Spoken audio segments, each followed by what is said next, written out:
두고 뭐 어쩌려고. 그렇게 천국 가고 싶다. 아마도 왜?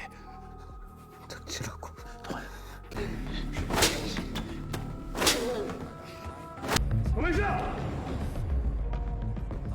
Fuck out my way. It's mine. 형이야. 다음은 어디 가지?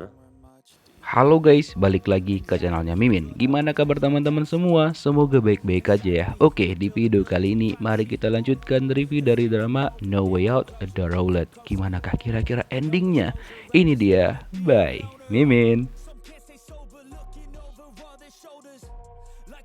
Junwoo akhirnya mengajak Dongha untuk pergi ke panti tempat dia nyekap ayahnya Dongha. Nah di sini dia cerita tuh sama Dongha sambil bertanya juga sih, sebenarnya apakah Dongha pengen kalau misalkan ayahnya langsung di-kill gitu aja. Kalau saran dari Junwoo bahwa ya buat aja gitu sakitnya perlahan-perlahan gitu, biar dia merasakan bagaimana sakitnya terhadap orang-orang yang sudah dia jadikan sebagai korban. Tapi Dongha bilang bahwa dia memang pengen ngekill langsung karena hidupnya udah menderita banget, sudah bagai di neraka. Jadi dia pengen biar cepat berakhir aja semuanya. Terus kalian tahu siapakah sebenarnya orang yang bertopeng itu? Itu adalah anak kecil ini. Dimana waktu itu ibunya diperkaos sama ini nih, tapi tidak mendapatkan keadilan yang benar-benar adil gitu loh. Dia hanya dihukum selama 2 tahun aja.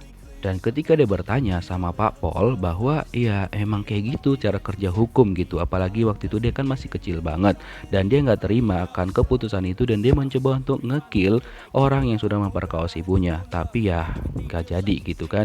Dan setelah itu dia mendapatkan kabar bahwa ibunya bundir dan anak itu adalah Junwoo, seorang pastor yang memang dari awal kita curigain dan kecurigaan kita benar adanya. Dan memang sekarang dia berprofesi sebagai pastor yang membuka panti asuhan juga untuk anak-anak terlantar. Dan kalian tahu siapakah ini yang seakan-akan jadi ayahnya dia? Dia adalah orang yang dulunya sebagai pastor juga yang sudah memperkaos ibunya. Dan iya, dia tidak membiarkan orang ini meninggoy begitu aja, dia buat pelan-pelan. 두고 뭐 어쩌려고. 그렇게 천국 가고 싶다. 그렇게 안 놔둘 거니까. Bagaimana dia menyiksa orang tersebut?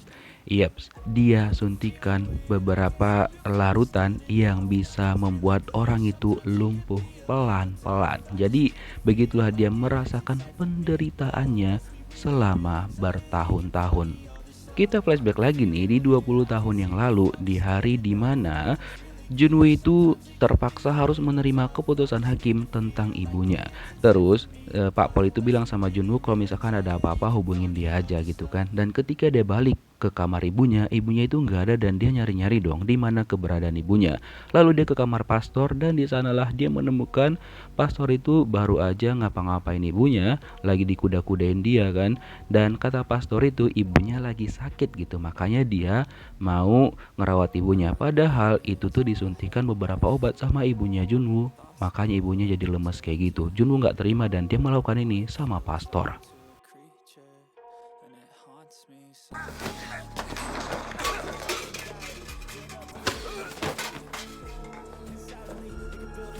Dan sedikit lagi dia ngekill tuh pastor. Nah setelah itulah datang pengurus gereja di sana dan itulah yang hingga sekarang menemani dia. Dan keesokan harinya dia mendapatkan bahwa ibunya meninggoy karena bundir. 살려고 하는 거 보니까. Yeps, dan sekarang gilirannya Kim Kuk-Koo yang dibuat seperti itu sama Junwoo. Jadi dia suntikan cairan itu agar Kim Kuk-Koo ini merasakan bagaimana sebenarnya menderita itu, ya kan? Nah, setelah dia suntikan larutan itu, dia ambil fotonya Kim Kuk-Koo untuk dikirimkan ke anaknya. Ya, semacam before after gitulah. Before disuntikkan dan setelah disuntikkan itu kayaknya benar-benar berbeda jauh banget. Sementara itu, Bae Jung Sik akhirnya mencoba mencari tahu dari GPS yang dia pasangkan sama Kim Kuk-Koo di mana keberadaan Kuk-Koo sebenarnya. Nah, dia temukanlah tempat ini, dia langsung masuk ke ruangan tersebut. Itu kebetulan adalah panti asuhan di tempatnya Junwoo. Tapi ketika dia buka ruangan itu, dia tidak menemukan siapapun di sana. Tapi yang dia tahu adalah ruangan itu merupakan tempat dari si pria bertopeng karena dia melihat labelnya. Hingga dia menemukan pelacak yang dia berikan sama Kuku yang ternyata sudah dilepas. Terus kan Junwoo itu ngebawa Dongha akhirnya untuk bertemu sama ayahnya ke gereja dengan kondisi yang seperti ini. Pokoknya before afternya itu kayak beda banget. Dan beginilah kondisi Kim Kuku sekarang. Dan Junwoo itu juga mengajari Dongha bagaimana cara menyuntikannya dan juga jenis-jenis cairan di sana dan apa-apa aja fungsinya gitu. Terus dia nanya lagi, menurutmu ini hukuman yang pas nggak sama ayahmu? Ya, Dongha mengangguk dan dia bilang, "Yap, itu udah pas banget karena dia pengen semuanya benar-benar berakhir."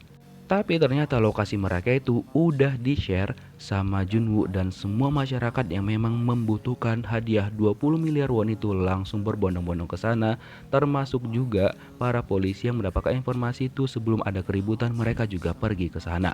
Dan akhirnya Junwoo memberikan kesempatan kepada Dongha untuk menghabisi ayahnya sendiri. Dan pastor yang dulunya dirawat ya sama si Junwoo, dirawat dalam tanda kutip ya, akhirnya meninggoy setelah 20 tahun lamanya. Nah, oke, sekarang di bagian Kuku dan juga anaknya. Di sini anaknya tuh kayak pengen ngekill ayahnya sendiri, tapi Kuku terus bernegosiasi sama anaknya dan bilang bahwa dia bakal meminta maaf dan nyesel banget gitu. Dikira anaknya ayahnya benar-benar nyesel, tapi ternyata tidak, besti. Dia itu tidak menyesal, dia hanya pengen menyelamatkan dirinya sendiri aja. Sehingga akhirnya dia mendapatkan kesempatan ketika anaknya mulai lengah.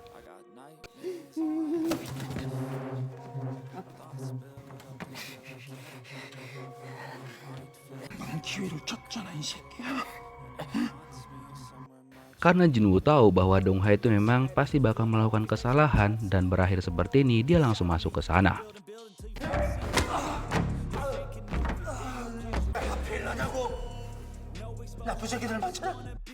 Dan lucunya Kuku nggak terima, dan kenapa dia yang dibuat seperti itu karena penjahat kan masih banyak di luar sana. Dia benar-benar nggak terima bahwa hal itu dilakukan sama dia sendiri. Dia nggak terima karena dia doang yang dibuat seperti itu. Seakan-akan dia nggak ngerasa bersalah dan selalu playing victim. Hingga akhirnya anaknya lah yang melakukan ini sama dia. Mampus kau.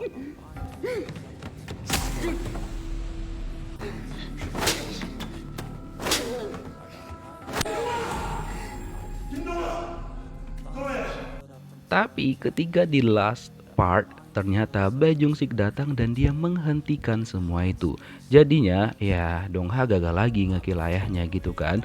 Dan akhirnya setelah dibujuk-bujuk sama Jung Sik, ya Dongha bener-beneran terbujuk karena emang dia itu notabene-nya memang anak baik sebenarnya kan. Dan ya si kelapet ini masih aja selamat gitu kan. Terus Jung Sik pengen nangkep Junwoo karena dia tahu Junwoo adalah si pria bertopeng. Tapi beberapa saat kemudian datanglah orang-orang yang memang menginginkan bahwa Kuku itu harus meninggoy. Dan di sini Jung itu kayak panik banget dan berusaha untuk menghalangi mereka semua. Tapi si Kuku ini masih aja nyari kesempatan dan dia ngancam bahwa dia bakal ngekill anaknya sendiri kalau misalkan dia itu tidak dibebaskan dari sana. Karena Jung Sik ini udah emosi banget. Akhirnya ya udah ini yang terjadi.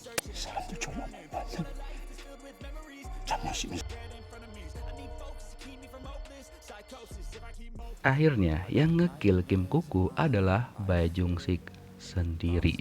Ya sudah, akhirnya Bae Jung Sik dipastikan sudah meninggoy dan kehilangan nyawanya di saat itu juga. Lalu Jung Sik menyelamatkan anaknya Kuku, dan gak lama setelah itu rekan-rekannya Jung Sik juga datang ke sana dan mereka mengamankan lokasi tersebut.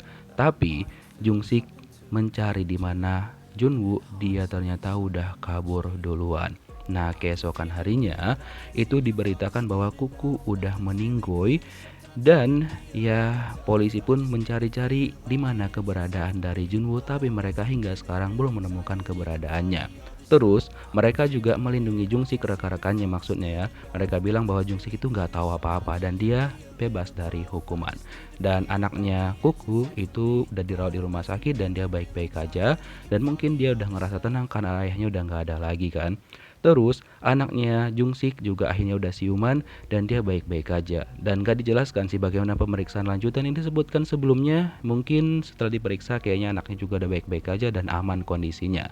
Dan beberapa hari kemudian datanglah Junwoo ke rumahnya Jung-sik secara diam-diam memberikan amplop yang bertuliskan label dari pria bertopeng. Lalu itu dibuka sama Jung-sik, ternyata itu adalah saldo rekening seperti yang dijanjikan sama si pria bertopeng sebesar 20 miliar won. Wow, Jung-sik ya seneng sih, tapi dia juga pengen nangkap si pria bertopeng itu. Terus pria bertopeng langsung membuat acara lagi. Dia bilang, kira-kira siapakah target berikutnya? Beberapa bulan telah berlalu. Nah, di sini Jung-sik tetap mencari tahu di mana sebenarnya keberadaan si pria bertopeng sekarang. Dia mengambil peta, memetakan semuanya untuk mencari tahu karena dia memang benar-benar pengen nangkap biar semuanya itu berakhir gitu loh. Tapi hingga saat ini dia masih belum menemukannya dan ternyata ada juga orang lain yang mencari-cari di mana keberadaan dari Junwoo, si pria bertopeng. Dan anak-anak buahnya Junwoo itu di-kill semuanya sama dia.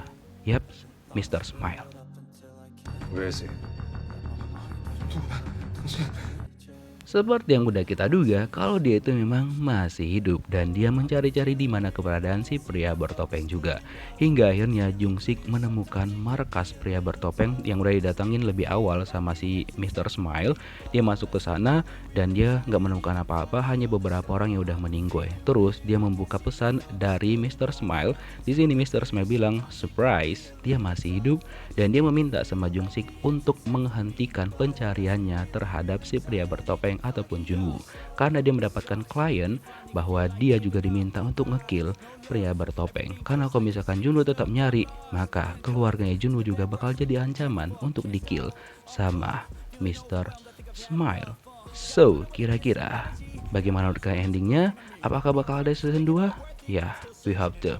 By the way, terima kasih telah menyaksikan drama ini dari episode 1 hingga terakhir. Sampai jumpa lagi di drama menarik lainnya. Bye-bye. If I keep moping, I got nightmares in my head. I fear that the thoughts build up until I can't hear, that my mind fills up into